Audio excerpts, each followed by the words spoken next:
Hindi at siranong. Gawin ni Lola ang lahat para sa'yo. Madali lang. Wow, Lola. Kailan ka nagkaroon ng oras para masahin na ang masa? Dumarating ang karanasan sa mga taong matagal nang nagpa-practice. Mayroon akong espesyal na mold para putulin sila mula sa masa.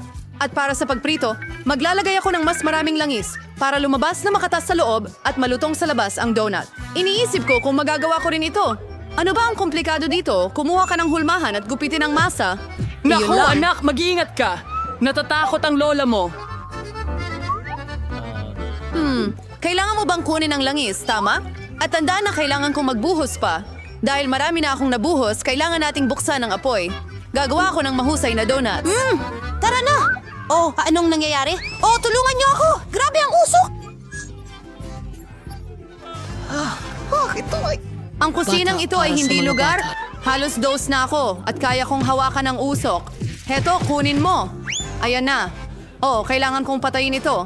Sa tingin ko ayos lang ito, pero kung ano ang nangyari sa mga donut ko, hindi ito maganda. Kailangan nating itapon ang mga ito. Shane, Oh, masyado mong ano ang tinatakot komplikado si Lola. dito? Hindi ko maintindihan. Ihanda mo na ang lahat. Masarap ang donuts, Robbie. At bilang palaman, magdadagdag ako ng sarsa ng strawberry at ngayon kailangan nating isawsaw ang donut sa icing. Naghanda na ako nito ng maaga at ngayon ang huling mga detalye. Lumabas itong maayos. Hindi magagawa ni Lola na kasing ganda, pero sino ang nagsabi na hindi magtatagumpay si Lola? Alam ko ang sikreto ng masarap na donut. Asukal na pulbos ito. Ano ang gagawin ko? At wala nang ibang produkto maliban sa keso na ito? Mukhang may magandang ideya ako. Ang keso ay parang hibla rin katulad ng masa, kaya gagawa ako ng cheese donuts mula rito. Ayan na, magdagdag ako ng konting dinurog na chips, kuha na ng chips. Ha! Anong nangyayari? Lintik pa ito? Hindi, apo mo lang ang nagloloko. Kumalma ka! Hindi ako nagloloko. Nagluluto ako para sa Baby Gloria. Kaya, pwede ko nang iikot ang donut dito. Mukhang maganda ito, pero parang may kulang. Alam ko na. Para maging mas masarap ang donut, kailangan mo itong iprito ng maayos. At mas mabuti na doon mismo sa kalan ng walang kawali dahil mas masaya iyon. Jane, hanggang saan mo kayang magpakasasa? Aling putahe kaya ang mananalo sa unang round? Siguro ang homemade donuts mula kay Lola? Or donuts at frosting mula sa chef? O marahil ang cheese tray mula kay Ate Jane? Namamangha ang mga mata ko. Ang gandang mga kulay rosas na donut. Oh, masarap. May paborito kong palaman na strawberry. Mukha silang normal. At ang lasa? Regular din. Hindi ako na-impress. Wow! Ang kakaibang donut. Kailangan natin subukan ito. Ang keso na ito, humahaba at natutunaw sa iyong bibig. Napakaganda, pero alin ang dapat kong piliin? Sige, pag-isipan natin.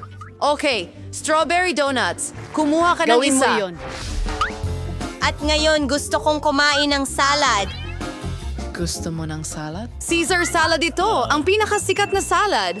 Kaya kong gawin yan. Ngayon, hihiwain ko ang lahat sa maliliit na piraso. Oh, nako. Tumigil ka sa paggasta ng ganyan, iha. Sa kusina, kailangan maging maingat, lalo na kapag may hawak na kutsilyo. Kailangan maingat na hiwain ang mga gulay at maayos na ayusin. At ang manok? Masarap na manok. Kailangan natin itong idagdag sa mga gulay.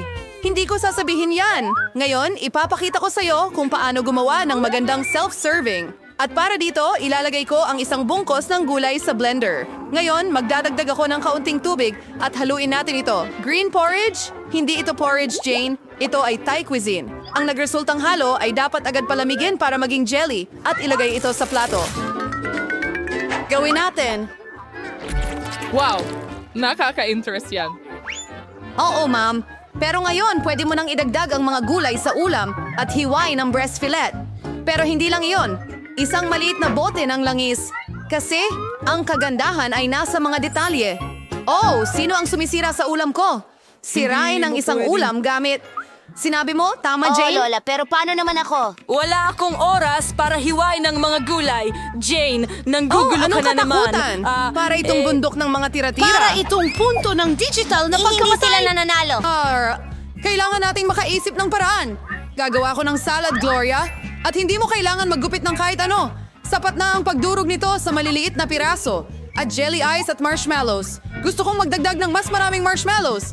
Eh, yun na. Oh, ang gaganda at ang sarap ng mga putahe na nagawa ng ating mga kalahok. Pero magugustuhan kaya ito ni Gloria? Malalaman natin ngayon. At sisimulan ko sa, itong berdeng jelly na ito. Nakakatawa. Susubukan ko ito. Anong gulo?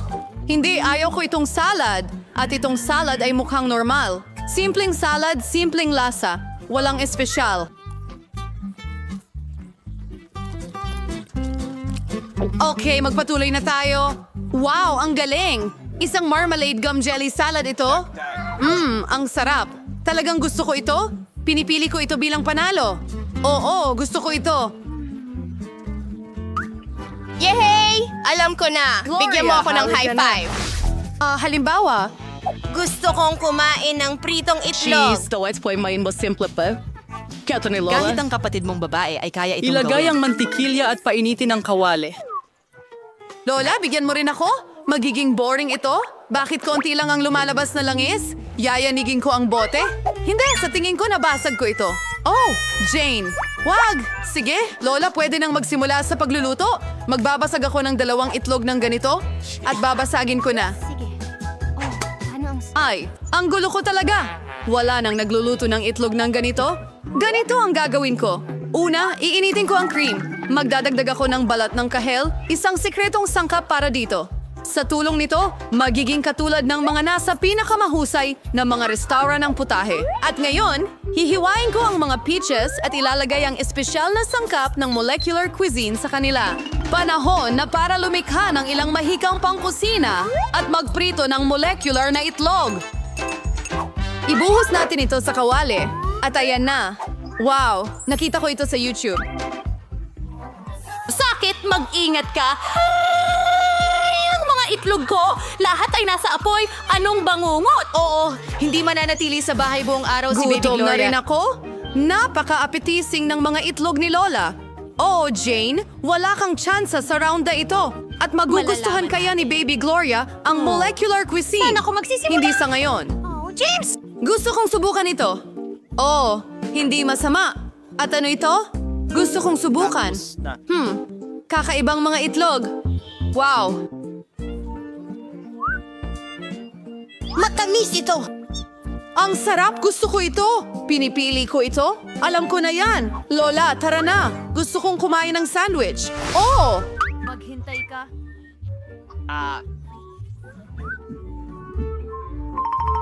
Siyempre, mahal. Ikinalulugod kong magluto. Isang sandwich ay madali. Lagi akong kumakain ng toast na may Nutella. Pero sa pagkakataong ito, gagawa ako ng mas maganda. Magdadagdag ako ng higit pang toppings. Ang Sandali paborito lang! kong marshmallows, strawberry chocolate bars, at sweet and sour marmalade tongues. Pagkasarap ng kinalabasan. Pero parang may kulang pa sa sandwich na ito. Oo, matamis na gel at maasim na fizzy na candy. Anong gandang ideya ang naisip ko? Orihinal, pero sa tingin ko'y mas mabuti na sumunod sa tradisyonal na resipe. Mustasa, ham, keso, dahon ng litsugas. Pagsamahin ang lahat at ngayon ay maaari mo nang iprito ang sandwich hanggang maging malutong ang magkabilang panig. Di Lola? Iprito muna ng malalim. Pagkatapos ay idagdag ang halaman. Hindi dapat mahirap isipin kung Ayos gaano siya. nagugutom ang...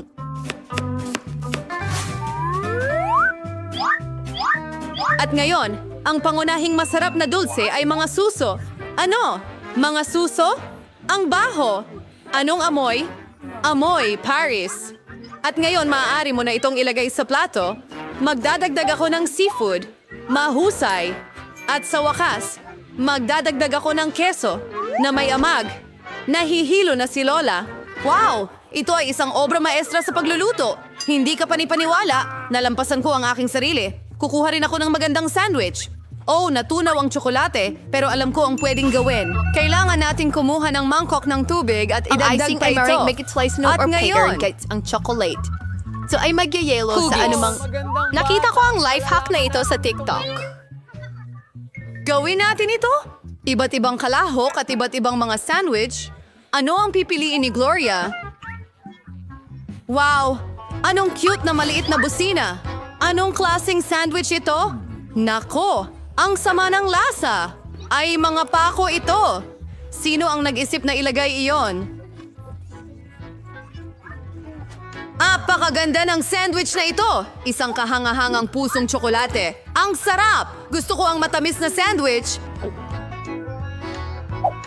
Mukhang ordinaryo lang itong sandwich. Subukan natin. Oh, ang sarap! Mas maganda ito kaysa sa lahat. Pinipili ko ito bilang panalo. Oh, si Lola ang nagluto nito. Kung bakit laging may mga kalahok sa unang hamon. Wow, iyan ba ay isang limonada? Para bang hindi makapaghintay si Lola na magsimulang magluto. Sinimulan niyang hiwain ang lemon sa malinis na mga hiwa tulad nito. Ilalagay natin sila sa isang malaking baso. Ang konting asukal ko. Wow! Dahan-dahan lang, Graham. Ano bang ginawa ng mga lemon na ito sa'yo? Kalma lang, ayos lang. Magdagdag ng carbonated na tubig. Magaling! Ngayon nasa daan na tayo. Ilang yelo at mint. Ayos, Lola. Ngayon naman ang turn ng chef. Ngayon, ipapakita ko sa iyo kung paano gumawa ng tunay na lemonade.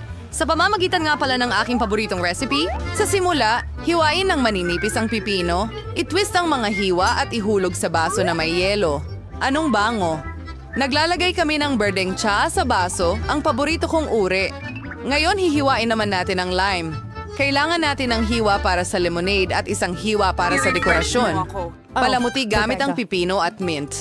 Ayun na. Wow, ang galing. Naparami yata ang soda. Sandali lang, magandang ideya ito. Ibuhos ang soda sa baso. Oo, angkop ang mga berries. Asukal, konting pangpatamis. Ngayon, haluin na natin lahat ito. Idagdag ang nabuong masa sa ating soda. Pagkahaluin ito. Berry syrup. Mas matamis magaling pa sila. Kain na tayo. Kayahin Yun ang na disenyo yun. ng lemonade. Magaling, Jane. Tingnan mo itong lemonade. Sa tingin ko, magugustuhan ito ni Mary. O baka mas gusto niya ang recipe ng lola niya? O baka ang napakagandang lemonade ng chef? Gusto kong malaman agad. Subukan natin, Mary. Una, susubukan niya ang lemonade ng chef. Ano? Mukhang hindi nagustuhan ni Mary ang lasa ng lemonade. Hindi ka pani-paniwala. Sige, tuloy tayo. Lemonada ni Lola? Hindi masama. Sige. Lemonada na lang ng kapatid ang natitira. Talaga bang ito ang pinakagusto ni Mary? Well, mayroon tayong panalo, yeah! At ito ay si Jane. Binabati kita sa karapat-dapat na tagumpay. Oy! Ano? Tara na! Wow! Gaano karaming produkto? At ano ang lulutuin natin? Isda? Wow!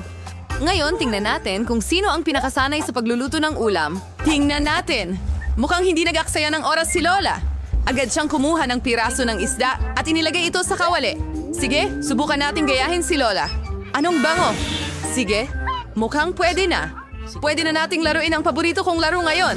Kaya, oras ng baliktarin ng isda. Konting asin. Ngayon, paminta. Ang ganda. Sadyang maganda. Ano? Oo, tila walang nakakaalam dito kung paano magluto ng isda. Kaya, sige lang. Ngayon, ipapakita ko sa inyo ang lahat. Para magsimula, kailangan natin ng kaunting kahel, ilang pampalasa, at kaunting mantika. Ayan na. Lahat ng isda ay nasa ating himala na breading at piniprito ito. Oh, munti ko nang makalimutan. Kailangan natin lahat ito. Oo, perfecto. Ihahagis natin lahat ito sa panimpla. Kaunting katas ng orange para sa lasa. Ngayon, oras na para paluin ang ating sarsa. Maniwala ka, halos hindi pa tayo nakatikim ng ganito kasarap. Samantala, ang ating isda ay lutong-luto na. Ilalagay na natin ito sa plato. Ngayon, ang paborito ko ay ang paglingkod. Ganito namin ihain ang isda sa aking restaurant. Dayap at ang aming natatanging sarsa. Iyon lang. Sa wakas, ilang berde. Perpekto. Ate, nagpasya ka bang magsimula ng apoy? Kailangan mong maging mas maingat, Jane. Tingnan mo nangyari sa piraso ng isda mo. Pero wala ng oras. Kailangan nating ihain ang isda ng ganito. Ay, dito mo kang mada. Isasaw ito ng kaunti. Ano ang masasabi sa isda ni Lola? Perpekto. At sa wakas, ang putahe ng chef? Oo, ang ganitong paghahain ay papahalagahan sa kahit anong restaurant. Pero pinahalagahan ni Mary. Malalaman natin. Mukhang kaagad niyang hindi nagustuhan ang putahe ni Jane. Ngayon, ang putahe ni Lola. Napakasarap. Pero sandali, hindi mo pa natitikman ng isda mula sa chef. Oo, mukhang hindi ayon sa panlasa ni Mary ang pagkain sa restaurant. Pasensya na, chef. Pero sa pagkakataong ito, ang puso ni Mary ay nasungkit ng kanyang lola. Ang sweet. Panahon na para sa ikatlong round. Tingnan natin. Isang cupcake? Sino sa ating mga kalahok ang pinakabihasang maghurno? Siyempre, marami ang alam ni Lola tungkol sa pagbe-bake. Agad siyang nagsimula sa paggawa ng masa. Tingnan ang bilis na ito. Wow! Galing! Dinagdag na ni Lola ang lahat ng kailangang sangkap. Panahon na para mag-whisk. Batihin ng maayos ang masa. At siyempre, wala tayong mga hulmahan ng cupcake, so napakaganda nila. Maingat na ibuhos ang masa sa mga hulmahan. Ganito. Kailangan na lang ilagay ang mga cupcake sa oven. Magaling! Magaling na trabaho, Lola! Ngayon, kailangan na lang nating maghintay. At kumusta naman ang chef? Mukhang halos handa na ang kanyang masa. Ngayon ay inilalagay niya ang mga berry. Wow! Haluin ang mga berry sa masa. Ang ganda! Ano ang susunod, chef? Panahon na para kunin ang mga hulmahan. Ibuhos namin ang magandang pulang masa sa malaking molde ng cupcake at ilagay ito sa oven. Perfecto! Wow! Ang ganda! Anong meron ako dito? Ang boring magmasa ng kwarta. Isang ideya. Kamakailan lang, may nakita akong life hack. Heto na. Napakagaling yan! Pwede ba akong gumawa ng cupcake na ganun kadali? At ang kalalabasan ay magiging napakaastig. Ayos! Tapos na yan! Tara na! Tingnan natin ngayon kung paano gagana itong life hack na ito. Magdagdag ng cacao powder at kaunting chocolate syrup sa gatas. Magaling! Ngayon ay tayo'y nag-whip. Ang nabuong masa ay ibinuhos sa baso. Hindi magagamit ang oven para sa recipe na ito. Kailangan nating makahanap ng iba pa. Isang microwave. Sige, ilagay natin ang baso sa microwave. Ngayon ay kailangan na lang nating maghintay. Oh, at mukhang handa na ang mga cupcake ni Lola. Ang sarap ng itsura ng ibabaw. At ang bango. Ilagay ang mga cupcake sa plato. Konting asukal na pulbos sa ibabaw. At sa tingin ko, handa na rin ang cupcake ng chef. Kunin ang merienda na ito mula At sa oven. syempre, wala tayong mga Ito'y granite. handog mula sa chef. Ang daming whipped cream. Ano pa ang mas masarap kaysa sa kombinasyon ng berries at whipped cream? Ngayon, oras na para sa mga cupcake ni Jane. Sana ay napakasarap ng mga ito. At ang bango. Talagang dapat niya itong pahalagahan. Sigurado akong gagawin ng apo kong babae ang tamang pagpili. Ang mga cupcake ko ang pinakamahusay. Saan ako magsisimula? Cupcake sa tasa? Kakaiba? Pero subukan natin. So-so lang. Sige, ano pa ang meron? Subukan natin ito. Hindi masama, pero hindi ako nasisiyahan. Wow, ang laking cupcake. Hindi na makapaghintay na subukan ito. Ang sarap. Oo, ito ang panalo. Ay, ang cupcake ng chef ay naging... Pinakamahusay. Walang kritiko ang makatatanggi nito. Ang daming produkto dito. Ano ang niluluto natin ngayon? Sopas? Wow! Ano ang paborito mong sopas? Isulat sa mga komento at baka sa susunod na mga video, ang mga bida natin ang magluluto ng paborito mong ulam. Mukhang seryosong nagtutuon ng pansin ng chef sa pagluluto ng sopas. Tingnan mo kung gaano karaming iba't ibang sangkap ang mayroon siya. Well, walang sopas na magagawa ng walang tubig, tama? Ngayon, kaunting cream at mantikilya. Iyon na. Magdagdag ng ilang pampalasa. Wow! Kalma lang, chef! Mukhang hindi na mauubos ang mga sangkap para sa sopas na ito. Meron na ring hipon ngayon. Mukhang sobrang nag-i-enjoy si Jane. Tingnan natin siya. Hey, oras na para seryosohin mo ang pagluluto. Nakahiwa na ni Lola ang lahat ng kailangan na gulay. Mukhang naghihintay na sa atin ang sopas na kabute. Siguradong si Lola ang nagtipon ng mga kabuting ito. Astig. Magdagdag ng cream at haluin. Ang galing ng sopas ni Lola. Gayunpaman, wala akong naalala. Pagkatapos ay inilagay nila ang parang ito. Hindi, baka ito. Hindi yan. Pero hindi rin yan. Oh, eto ba ang kailangan mo? Keso. Ihagis natin doon. Oo, ngayon nasa tamang landas na tayo. Perpekto. Haluin natin ito. Hindi ganun kahirap magluto ng sopas. Ngayon, ihagis natin ang ilang karot. Sige. Wow, ang galing. Tara, haluin natin yan. pasensya Sa tingin ko, ayos na ito. Ang sopas ay sakto lang. By the way, ang eksklusibong resipe ko ito. Ano sa tingin mo, Lola? Ano bang mga baguhan? Ang huling pihit na lang ang natitira. Aling sopas ang makakakuha ng puso ni Mary? Napakaganda ng kay Jane at mukhang kamangha-mangha ang sopas ng kabuti ni Grandma. Pero mukhang hindi rin naman pahuhuli ang eksklusibong sopas ng chef. Nasa sayo na, Mary. Simulan natin dito. Amoy kakaiba. Mga kabuti ba ito? Ayoko ng mga kabuti. Susunod na, isang bagay na kawili-wili. Hindi. Hindi iyon. Ngayon, ang ikatlong sopas. Mukha itong gulo.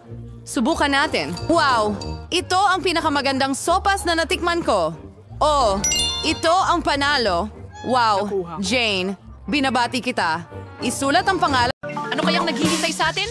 Mga hita ng manok? Wow! Gustong-gusto ko yan! Pero ang pinakamahalaga ay huwag kalimutan ng sarsa. Mas magiging masarap ito sa ganitong paraan. Oh, hindi! Hindi ako sang-ayon! Napakasarap na mais! Si Salty Cry is solid in soccer. Tignan mo ang nakuha ko. Pagkatapos dapat kang magsimula. Sige. Nagtataka ako kung bakit hindi umagos ang aking soda. Mukhang hindi ito likido. Ano ang gagawin ko ngayon? Oh, wow! Ito ay jelly! Wow! Whoops! Aksidente kong natamaan ang noo ko. Ingat, John! At ibahagi mo sa amin ang iyong merienda.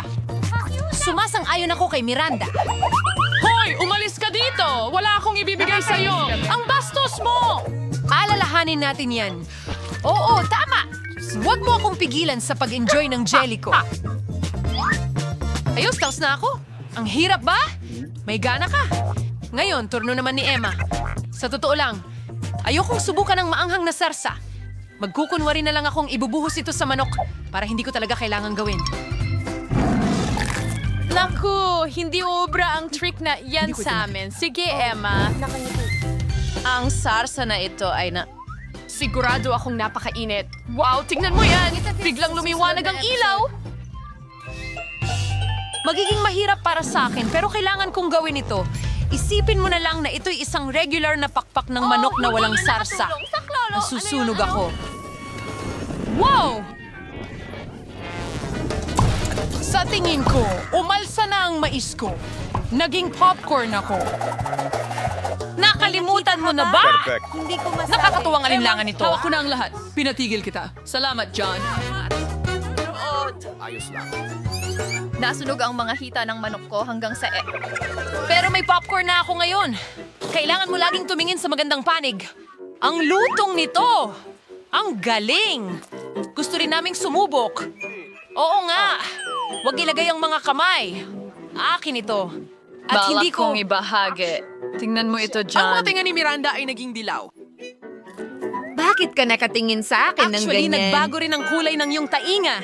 Ganun ba? Grabe. Tingnan natin Hindi ko kung ano ang inaasahan naghihintay sa atin ngayon. What berry gum? Kaya ayang surprise. Masarap to. Oo, pero ang liit ng gilagid mo. At napakalaki ng pakwan ko. Mga kaibigan, swerte kayo. Hindi ko masabi ang pareho para sa akin. Mayroon akong isang buong mangkok na puno ng mga bulati dito. Sana magustuhan mo, Miranda. Ibulat mo ang iyong bibig. Tago mo yan. Ayoko kumain ng mga buhay na bulate. Hindi, wala kang pagpipilian. Kaya payo ko magmadali ka. Salamat ng marami. Pero sa tingin ko, hindi makakatulong ang payo mo sa akin ngayon. Hindi yun nakakatulong sa pakiramdam ko. I-imagine mo na lang na masarap ito. Ay, ang kadiri. Hindi nakakatulong yan. Tama na. Sawa na ako. Hindi ako pwedeng sumuko sa kalagitnaan. Kailangan mong tapusin ang trabaho. Napakawalang kwentang payo naman yan. Diyan, hindi mo ako tinutulungan. Sinasabotahe mo ang lahat. Gumagalaw-galaw itong mga bulate sa bibig ko. Hindi ko na kaya. Paano mo nagawa iyon? Baliw. Hindi namin magagawa iyon.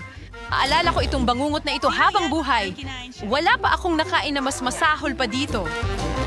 Ngayon ang mga uod ay nakabara sa lalamunan ko. Hindi ako makahinga. Hindi mo naman kailangang idura ito sa mukha ko. Pasensya na, aksidente lang ito. Pero ngayon, pwede ka nang umalis. Salamat, Miranda. Nahati ko na ang pakwan sa dalawa. Ngayon, makakain ko na ito. Mga uga. Ang bango, naalala ko ang tag-init. Ayoko mang sabihin sa'yo, John, pero pula ang kulay. Kaya sa akin talaga ang pakwan na yan. Kaya kakainin ko na ito. Ibibigay ko sa'yo ang berdeng balat. Pero hindi yan patas. Dahil ako ay... Nakuha ko ang pakwan. Ang buhay sa pangkalahatan ay medyo hindi patas. Tanggapin mo na lang. Heto, kunin mo ang mga balat. Wala silang halong pula. Hindi mo kailangan magpasalamat sa akin. Ayoko na makipag-ugnay sa inyo. Pinagtatawanan niyo ako. At napakapait ng balat. Hindi ko ito kakainin. Kung gayon, desisyon mo yan. Wala akong pinipilit. Ito ay was sa lawyer. Mga natira mo, Emma. Miranda, isipin mo na lang ito na nakakatawa. Nakakatawa kayo. Mapapatawa na talaga ako. Oh, muntik ko nang makalimutan ang chewing gum ko. Lagi siyang nakakakuha ng mga pinakamagandang bagay. Huwag mainggit. Panoorin mo lang akong bumuga ng mga bula. Oh, maganda ito. Panahon na para ilagay si Emma sa kanyang lugar. Ngayon, maghihiganti tayo sa kanya para sa lahat. Hindi ko makita ang anuman. Pumutok ang aking chewing gum. Ikaw ang uupo sa pula, Emma. Wow, may kulay ang mga leeg namin. Sa harap ko, handa na kami. Taara na. Alimango ito. Nakakatakot talaga. Talagang natatakot ako dito. Ibabalik ko na ito ngayon. Kahit paano alam mo kung ano ang nakuha mo. Hindi ko talaga ito maintindihan. Pero mukhang astig. Amoy ko ang pritong patatas. Sarap. Sa wakas, nakakuha ako ng masarap na pagkain. Sige, Miranda. Aalisin ka namin. Minsan, mababait kayo. Ang mga fries na ito Ang ay sobrang... init-init pa na parang kakatapos lang mula sa oven. Gustong-gusto ko ito. Handa na akong kainin ang buong plato mag-isa. Panahon na para ayusin ko rin ang pagkain ko. Oh, ito ay isang matamis na lollipop. Tingnan natin kung ano ang nandito. Oh, Pop Rocks! Astig! Mas masarap ang lollipop na ito ngayon. Ang labo naman! Ang lahat ay may masarap na merienda maliban sa akin at kailangan kong kainin ang nakakatakot na alimango na ito. Bakit ang buhay ay hindi patas? Oh, masakit yun! Halos mabasag ang ngipin ko. May magandang ideya ako. Gustong-gusto ko ang french fries. Ito ang pinakamagandang treat. Gusto ko pa at pa. Weird! Nasa na ang aking plato? Emma, kinuha mo ba ito? Sa totoo lang, hindi ako. Ito ang aking alimango. Pasensya na. Hindi ko lang siya mapigilan. Huwag kang mag-imbento ng kasinungalingan at ibalik mo ang mga patatas ko. Oh, mukhang magiging masaya ito. Sige, sige. Kunin mo na ang mga prito mo pabalik. At kakagatin ko ulit ang kalukuhang ito. Ano ang ginagawa mo? Nagluluto. Hindi ko ito kakainin ng hilaw ngayon. Mahusay. Naayos mo ito ng maayos, Emma? Hindi. Napaso ang daliri ko. Ang init nito. Kailangan kong hipan ito. Mabuti na lang at may sipit ako. Ngayon, madali kong makukuha ang alimango mula sa mainit na kumukulong tubig. Mabango ito. Sigurado akong magugustuhan ko ang lasa nito ngayon. Emma, hindi namin alam na mahusay kang magluto. Pwede ba naming tikman? Siyempre hindi. Huwag mo nang itanong. Ako ang gumawa nitong alimango at ako ang kakain. Pantay lang yan. Oh, ang sarap. Ang dami ng karne ng alimango dito. Ang galing nito. Talagang nasarapan ako nito. Wow! Anong nangyari sa mga ilong natin? May kulay sila! Rangal ko. Buksan ang takip. Wow, may donut ako? Mukhang napakasarap. Matagal ko nang pinapangarap ito. Sa wakas, makakain ko na ito. Anong tamis na lollipop? Wow! At ano itong nasa loob? Isang alakdan? Hindi ko alam. Anong saya na kahon ng candy? Miranda, hintayin mo ang turno mo. Ako muna. Hindi mo ba nakikita na kinakain ko na ang donut? Napakalambot at matamis. Hindi ka panipaniwala. Ahoy! Ibahagi mo naman, Emma. Anong ginawa mo? Napakagat mo ako sa daliri ko. Oh, pasensya na. Tutulungan kita ngayon. Heto, lalagyan ko ng band-aid. Oh, dito, gawin mo. Isang donut! Sino ang mag-aakala na makakalapit ako ng ganito? Oh, napakasarap! Anong swerte ito? Hindi ko inasahan na makakalapit ng ganito. Oh, muntik ko nang makalimutan ng band-aid. Salamat sa pagtulong sa akin. Pero saan napunta ang donut? John, may sasabihin ka ba? Well, huli ka na. Ayoko nang marinig ito. Kainin mo ang nakakasuklan mong lollipop. Emma? Sobra na ito? Oo, sa pamamagitan ng paraan, hindi naman masama itong candy. Naku, paano mo kinakain yan? Kadiri. Oo, di ko kayang panoorin ito. Well, gusto ko ito. Lasang caramel at masarap ito. Naku, nadala ako. Mukhang nasa bibig ko na yung alakdan. Simulan mo na. Itapon mo agad? Oh, talagang ginulat mo kami. Tapos na ako. Ngayon ikaw na, Miranda. Siguradong sigurado. Matagal ko nang pinapangarap na subukan ang mga candy na ito. Ito ay berde, kaya para sa akin ito. At ito naman ay pula, kaya akin ito. Ang labo naman. Kinuha niyo lahat ng candy ko. Kailangan ko kayong turuan ng leksyon. Maghanda na kayo. Malapit ka nang makakuha ng mas maraming candy kaysa sa inaasahan mo sa buong buhay mo. Anong ginagawa mo, Miranda? Itago mo ang tirador. Hindi ko gagawin yan. Iligtas mo ang sarili mo sa abot ng iyong makakaya. Good luck. Emma, sa tingin ko kaya nating saluhin ang candy gamit ang mga bibig natin? Oh, mukhang naubusan ka na ng candy. Kailangan kong kumuha ng higit pa. Isang dilaw na candy. Hindi maaari. Sa wakas matitikman ko na ito. Ang tagal ko nang hinintay ang sandaling ito. Kamusta, Miranda? Nagustuhan mo ba? Oh, sí. Tumawag yan your friend. Naulado yung workplace mo na yung na. Tatanggalin ko muna ang takip. Wow, isang gummy bear. Ang laki. Super. Wow. Sinuwerte ka? Congratulations. Paborito ko ang gummy bears. Gusto ko nang kumagat dito ngayon. Pero hindi gumagana. Ang laki kasi. Oh, may naisip ako. Nakikita ko ang bitak nito. Gagamitin ko yon. Ngayon, may malaki akong piraso ng gummy. Mas madali itong kagatin. Wow, ang galing nito! Ito ang pinakamagandang gummy kailanman. Kailangan ko pa. Handa akong punitin ito gamit ang aking mga kamay. Mag-ingat ka sana sa susunod. Oh, Emma! Ngayon ay pulang-pula ka na.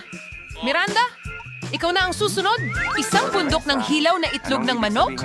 Kailangan kong aminin. Hindi ako nasasabik na makita ito. May magagawa ka. Mag-enjoy sa pagkain mo. Hindi ko pwedeng tanggihan. Kain na! Sige na! Kung hindi, ipapasok namin ito sa iyo mismo. Aba, hindi pwede. Kakayanin ko ito. Bagaman ito ay tiyak na hindi magiging madali. Nakakadiri yan. Hindi ko nga malunok. Nagkasundo tayo na kailangan mong kainin ng lahat. Hayaan mo akong tulungan ka. Ngayong gagawa tayo ng egg cocktail. Maniwala ka? Magugustuhan mo ito? Kukuha tayo ng malaking blender at basagin natin lahat ng itlog dito. Ayan, napakasimple. Tingnan mo kung gaano kagaling ang ginagawa ko. Mag-ingat, John. Lumilipad sa akin ang mga buo pang itlog. Nadala lang ako, Emma. O sige, oras na para haluin ang ating cocktail. Ang pangunahing bagay ay itakda ang bilis sa mataas. Tapos na. Bubuhos ko ang cocktail sa isang magandang baso. Wow, ito ay magiging isang totoong bomba. Hindi ko mamasamain na subukan ito mismo. Salamat, John. Mukha itong maganda. Pero pakiramdam ko hindi ito masarap. Oo nga. Oh, magiging sobrang saya niyan. Bakit mo ako dinuraan sa mukha? Yan ang napapala ko sa pagtulong sa'yo. Sana ang pagkain ko ay mapabuti ang pakiramdam ko. Kahit na mukhang hindi iyon posible. Sa totoo lang, mga berdeng gisantes lang ito. Ayoko nito kahit konti. Ubusin mo, John. Sabi mo mismo na iyon ang mga patakaran. Kailan recover na ang buka ng garpon at hindi ko kaya magpapasa ako? TL. Ganun lang kasimple. Kita mo? Isa at tapos. Heto na. Salamat ng marami, Emma. Ano ang gagawin ko kung wala ka? Malamang hindi ko kakainin ang mga nakakadiring gisantes na ito ngayon. Baka pwede ko siyang bigyan ng pagkakataon. Oo. Hindi pala to kasing sama ng akala ko. Kaya kong kainin ang buong garapon ng sabay-sabay. Hindi ko akalaing magugustuhan mo ito ng husto. Medyo maganda ito. Ay, anong nangyayari sa akin? Parang nahahangin ako. Pasensya na. Hindi ko na mapigilan. Bakit hindi mo ginawa yan? Youngest, hati kayo ay mas dating hiningaw. Pasensya na. Sa tingin ko ito na ang wakas.